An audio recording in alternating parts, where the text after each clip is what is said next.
receive a phone call from the President of the United States to then quietly go in the back room and start drawing maps and legislatively try to jam them through against the consent of the people. We're doing precisely the opposite. We're working through a very transparent, temporary, and public process. That's who we are. We're putting the maps on the ballot, and we're giving the power to the people. This will be the first Let me summarize Gavin Newsom's speech today. Gerrymandering is evil. Please vote for my gerrymandering. Of course, he failed to mention that it's already gerrymandered. Republicans get 40% of the vote in California. They have 17% of the congressional seats under a supposed independent redistricting commission. So we're going to further gerrymander the gerrymandering by that that Texas standard, to act in the by first that place. standard, Scott, Texas is also gerrymandered. So you want to keep going? How about Illinois? But here's the issue. I would readily concede it. On a regular census, the legislature there gerrymandered Illinois. That's what's going on, everyone. Sauce Kenny here today. You saw that was Gavin Newsom, making his political debut, trying to fight Trump by essentially messing with the national numbers by adding 5 more seats for Democrats in the California congressional map. As you show, polls shows that California voters back independent congressional maps, complicating Gavin Newsom's redistricting push. Now, as you saw from the intro, Gavin Newsom is trying to make this push that, this is to defend democracy. I'm tired of these people, honestly. Democrats are a delusional mess, right? They keep trying to find these grandizing, moralizing, virtuous things to mask their own political power grab. This is all it is. This is all it is. The respect I have for the Republican Party, their argument is, hey, we believe our state should represent the proportion of people that voted for Donald Trump and it should be proportional to our congressional maps. And we believe that now we have Hispanic voters in our coalition. We want them to be better represented. This is why we're putting these districts that are majority Hispanic. Imagine that. 10 years ago, if you told Democrats that, hey, Republicans are creating 5 districts that are a majority Hispanic, they'll be jumping for joy 10 years ago. Now they say, those are likely Republican seats. They're creating likely 5 new Republican seats now. How times have changed. And I want to kind of dig into this story because I think I'm able to pinpoint why many people don't like the Democratic Party. I've been talking about it for a while, and you guys seem to enjoy those videos, so I'm gonna keep making it. Breaking: the California U.S. House Democrats gerrymandered map has been leaked per Politico. It's 5 Democrat seats minus 5 Republican. Gavin's calling for a special election this year to make it happen and counteract Texas. Now, many people are saying politically this is a risky move for Gavin Newsom. One, because majority of Californians actually like the independent congressional thing. It makes them look fair, right? Liberals love their optics. 2, if it does pass, but it fails legal, it'll hurt him, right? This can go wrong in so many ways from Gavin Newsom. Should it be approved, California will have just 4 Republicans representing out of 52, meaning less than 8% of the state has GOP representation, right? To those fleeing Texas Democrats, they say they're disabling democracy in Texas and United States relative to congressional redistricting. Here's the facts: Massachusetts, Connecticut, Maine, New Hampshire. You guys at 0.0000000, right? You can't find me an equivalent. Like Texas is one of the most red states. You can't find me an equivalent. Maybe Iowa. I think Iowa is an equivalent. But the whole point here is that I want to kind of destroy this little democracy shtick that the Democrats are using to justify their power. And I think is no better person to call this out than the progressives in the Democratic Party. Here's Nina Turner calling out the Democratic parties and highlighting why she believes Democrats are so unpopular in 2025. Let's take a look. Democrats are delusional. Yeah. Really. I mean, You said in 5 seconds. It took me 45. Right. they delusional. TLDR. Yeah. Hypocrisy is caught up with the Democratic Party, and they don't know how to deal with it. For everything, and I don't agree with President Trump for about 99.9%, because I'm holding out that 1% that him and I are going to agree on something. I want it to happen, God knows. Holding out 1%. I feel like he would really like you. I think he would, too. The Donald, okay, go on, call the sister. we can talk it out. But this is the thing.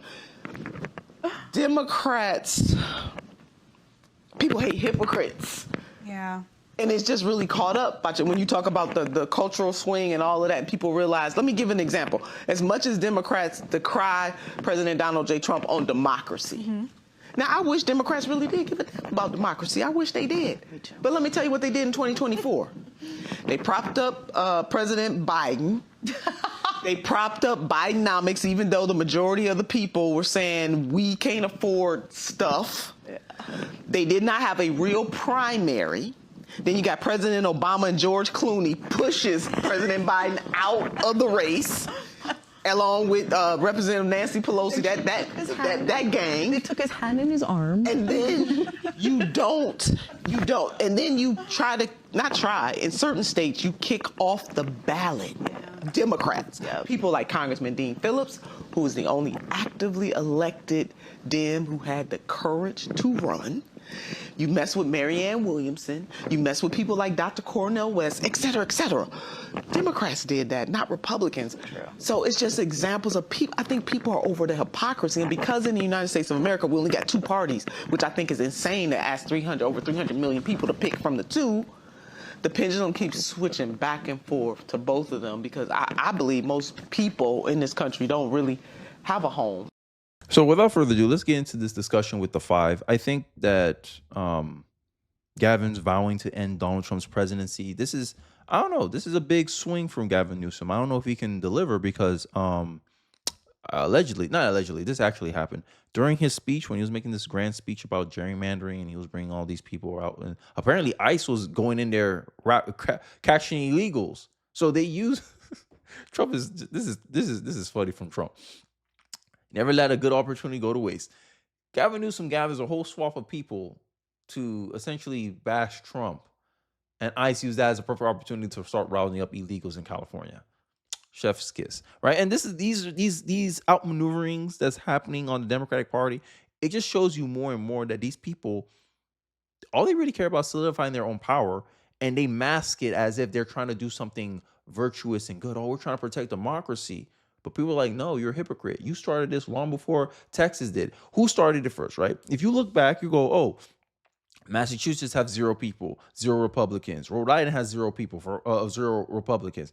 Vermont has 0 Republicans, right? And then you point at Texas, and you still have Democrat representation proportional to the state. Maybe not. Maybe you do. Maybe you don't. But you're not fighting to resolve those problems. Republicans say we're getting even with what Democrats are doing. Democrats saying, no, we're going to get even more even because of what Republicans are doing. Make it make sense. But you got some states, 7 states, maximized already. And the governors of those states, like in Massachusetts, are saying, Republicans, leave us no choice. You already gerrymandered enough. So where are you going to find the extra seats to gerrymander more? Oh, you're going to go to California now. If that passes, by the way. And doesn't look likely. But, I digress. I think the hypocrisy of the left is truly the number one reason Americans do not trust them and possibly do not like them. Let's get into the video. I'm struck about how finally you see passion among Democrats, but it's not about a policy. It's about a power-based initiative. It's about how can we do this so we stay in power. It's not about homelessness, drug addiction, fires, or trans, or crime, or the border. It's about redistricting. And then their fire is up. Gavin is so creepy, he makes American Psycho look like Pippi Longstocking. Again, with Taco, they don't get it. If you want a meme or anything to be memorable, it has to be truth taken from absurdity. But if you are the absurdity, it's not possible. They should have learned that from Dark Brandon, where they tried to make dementia cool. Oh, yeah, sure, Joe is frail, confused, and incoherent, but he can almost put on his sunglasses by himself. Gavin can't be Trump, because behind Trump's charisma is specific common sense policies. He understands people. I understand this. I think this is what Democrats are missing. In my videos, I talk about how Trump is essentially a deal maker, right? Hey, you give me political power, here's what I'm gonna do for you. Now, if you put Democrats in that same framework, hey, you give me power here, you give me power, I'm gonna solidify ways to leverage so that way I still have control. You're essentially doing the same thing you're accusing Republicans of doing. Oh, these people don't want the opinions of the American people to be voiced, and this is why they're gerrymandering maps. Aren't you doing the same thing? Aren't you using this to solidify your power, solidify your leverage, so you don't need to placate to the American people? Gavin Newsom is the same guy that got recalled, and you end up still winning because hey, vote blue no matter who. That's the California philosophy right now, and he beat a recall because of that, and he wants to solidify his power by increasing his congressional seats because of what Texas is doing. You're a governor of California. What the hell are you worrying about what Texas is doing? What you should be worrying about your state? You're a person that's dealt with 2 forest fires so far, and it's been catastrophic for your brand and for your image, Gavin Newsom. How poorly run California is because it's all dominated by Democrats, and you want to make it even more dominated by Democrats. That don't sound like a good thing as if I was a Californian. You're letting illegals run rampant. You're letting illegals vote in your system. You're letting illegals go on Medicare in your state. And then you flip the bill to the federal government. And as soon as Donald Trump says, nah, we're not paying for it anymore, Gavin Newsom's turn around and say, yeah, we're not paying for these illegals anymore. Oh, that's interesting, Gavin Newsom. So you want illegals on Medicare at a state level as long as the federal government is flipping the bill. But the minute the federal government says, no, we're not going to be flipping the bill for illegals on your system, you have to hold that bag, California. California says, nah, I don't want to hold it anymore. Oh, so that's where your compassion ends. When you can leverage illegals as pawns, that's when you want them. That's when you want them to have free Medicare. This is when you want them to actually participate in your system. But the minute you can't get anything out of them, you want, we'll have to discontinue Medicare. We can't afford to give you guys Medicare because the government ain't paying us for it anymore. Oh, we're protecting illegals because they help boost our numbers. And this can go wrong so many ways. What Donald Trump is doing, hey, let's not count illegals as part of the census. California will lose 4 House seats. So, this is nothing. This is a nothing burger to me. In my estimation, Gavin Newsom has so much roadblocks to go through, and even if he gets through all that, Trump can still deliver him a dagger, like not counting illegals as part of the census. Democrats will lose a whole lot of seats everywhere. So it don't matter if you gerrymander, because your proportionate to me is inaccurate. You lost a lot of people, Gavin Newsom, to states like Florida, Las Vegas, Texas, Tennessee. 3 out of the 4 I named, Republican states. You lost population to them. So this gerrymandering stuff, I don't know, man. To me, I just see this as the final gasping of a dying party. Like, you're just doing this to stay relevant? So you stay in the headlines?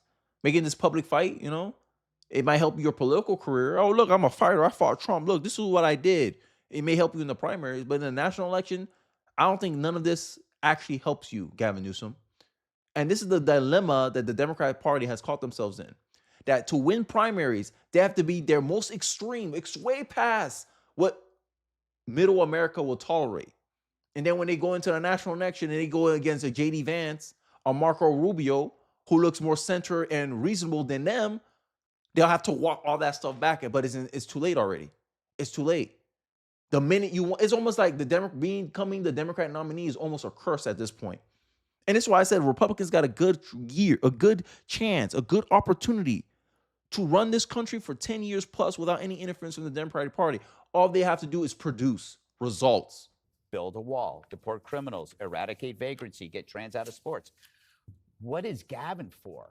Nobody knows. He cannot point to one policy. It's not about crime. It's not about the wildfires. It's nothing. I don't know what he stands for. And it leads me to this other thing about trying to figure out why Democrats are so lazy. And they are literally lazy. They think. Do you guys agree with that? I agree with that. I think Democrats are lazy. So lazy. They're so comfortable in their ways that they don't want to change. Don't want to change, but they expect something different. That's insanity. Hey, what are you for, Democrats? We're for resisting Trump. Trump's trying to reduce crime. Resisting Trump. Trump's trying to do mass deportation. Resisting Trump. But most of Americans are great. No, resisting Trump. That's all they got. That's all they got. Oh my God. Democrats in my conversation is gonna get mad at me. Oh, you always bashing Democrats. Sorry, they give me a lot of material. It's hard not to talk about and commentate how bad the Democratic Party is doing. But at least with me, I'm trying to offer you, a path forward. Hey, look, offer something. Pitch your alternative. Make a case for why we should do things your way. No, it's tick for tat politics. You're saying, oh, these people, but the difference is Republicans going, well, we don't have an independent board. We're allowed to do this. This is how it's always ran. If Democrats was in power, you guys wouldn't be saying nothing. If Democrats was doing this, you wouldn't be saying nothing. That's the argument Republicans are saying. So the Republicans saying this is political. Sure, we're trying to maximize our power, but we still think we're being fair to the other side. That's the argument of their gerrymandering. But their argument saying, yo, but these guys been doing it for decades already. And we just now started doing it. And now that we just now start doing it, now they want to counter and do even more of that. They want to use us as an excuse to do more of what they already was doing 40 years ago, 30 years ago, 20 years ago, 10 years ago. Worse offenders, but they're mad at us to justify them going even further. Make it make sense. And I agree. Democrats do come across lazy here. Let's finish up the video. So lazy. And they are literally lazy. They think that if they just focus on Trump, then they don't have to assess these other issues. There's like 6 or 7 issues.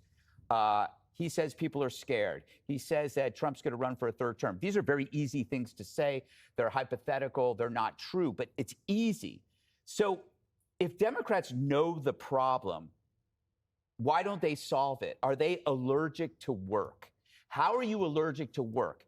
It makes me think that when they look at a problem, they see the effort and the inconvenience that is put on them to reach that point, where Republicans actually see the outcome of the work, and that makes the inconvenience and the effort worth it. So we're going to be unpopular if we crack down on crime. So people will call us transphobic if we want men out of women's sports. So people are going to call us xenophobic because we want a wall. But that's what we go through to get to the solution. The Democrats, however, are just focused on the effort and the inconvenience of losing status if they were to grow some balls. Hey, perfectly said. Wow. Gutfeld. Now, I see why Fox News get the ratings that they get. Perfectly said. The Democrats, they care about their image and optics. That's why I said liberals love nothing more than optics. Oh, we have an independent board that decides our redistricting. Most of those people are Democrats. I guarantee you, most of them are Democrats. But they have the image, the appearance, right? This is why I talked about this before. Like, liberals are guilty of dishonest objectivity because they want to look good, not actually do good. Republicans want to do good, not look good. So it doesn't look good to say, yeah, we don't want 2 million people in this country and we want them out of here, right? We do the hard things because we care about the result. What's the result? If we leave these people here, they're a drain on our system. They take resources from Americans that actually need it. We got homelessness problems, but we're here spending money on foreigners. How is that right? How is that right to the American people? Republicans are willing to be the bad guy to give a good result for the American people. And that's what American people realize about Donald Trump. This is why Donald Trump won. Donald Trump may be a bad guy. Democrats, right? Democrats, oh, Donald Trump's a bad man, all this. But he's our bad guy. Like, you know what they say? One person's villain is another person's hero. Right? And it's something that I remember as a father. This is like a philosophy that I believe in. I rather the world see me as a villain, but my children see me as a hero.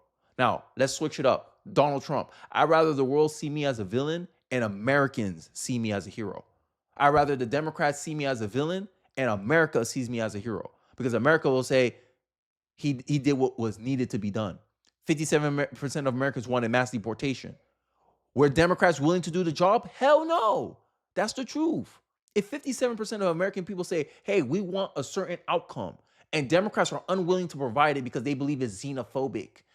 It's xenophobic. Oh my God, you hate immigrants, you hate illegals, you hate this, but it's hurting the American people having them here. And then you don't want to call out the fact that illegals benefit the Democratic Party. You guys have sanctuary cities, sanctuary states that attract these people because you're trying to boost artificially, by the way, your population numbers to give you more congressional seats, to give you more political power. You don't call that out, but you want to pretend you're doing this out of the goodness of your heart. Fake. And this is why Democrats are unpopular with Americans. They may be good with foreigners. They may be having a good popularity with immigrants, like illegal immigrants, not legal immigrants. Legal immigrants understand the points that I'm talking about. Illegal immigrants, they don't. And this is the problem. And then they wonder why Hispanics are trending towards the Republican Party, because Hispanics, if I'm taking the argument literally from the Democratic Party that most immigrants are Hispanic, most Hispanics that I know, I live in Florida. I was born and raised in Miami, Florida. All right. I know a lot of Hispanics. Most of these people come here legally. They're the majority of migrants. Illegals are the minority in that population, and the Democrats are defending that and saying that these people are allowed to break the law, break the rules. And the legal immigrants are looking back and say, who the hell are they? Who are they? They're kings or something? Are they royalty or something? They're allowed to do things I wasn't allowed to do? I came here the right way. I waited 12, 15, sometimes 20 years to come into this country the right way, and you just let these people in and you just reward them for that? That's like rewarding your kid for stealing instead of doing the work to earn something. And a lot of Hispanics, a lot of immigrants, legal immigrants are not vibing with that. And Democrats found out the hard way 2024. Because all for political interest, political gain. Because that's all it was. Your defense of illegals is for political power, it's for political gain. Tell me I'm lying. No one can make the excuse, oh, we're doing this out of... No. You have a political interest for having illegals in the country. They give you more population numbers so you can represent a larger percentage of the congressional seats. Republicans have a political interest too, but a Republican's deal is this. 57% of Americans want this to happen. We can make that happen. So all Democrats have shown me is Republicans are good at aligning their political interests to the things that the American people actually want and actually provide that. The DC crime stuff is a perfect example of this. And Democrats still don't get it. They still don't effing get it. But I digress. Let me know your thoughts and perspectives in the comment section below. I'd like to hear your thoughts and your perspective in the comment section. Don't forget to like, comment, subscribe. Please share this video if you feel so inclined. It really, really does help me out in the algorithm. And I appreciate you guys watching to the end of the video. And I'll catch you guys on the next one. Peace.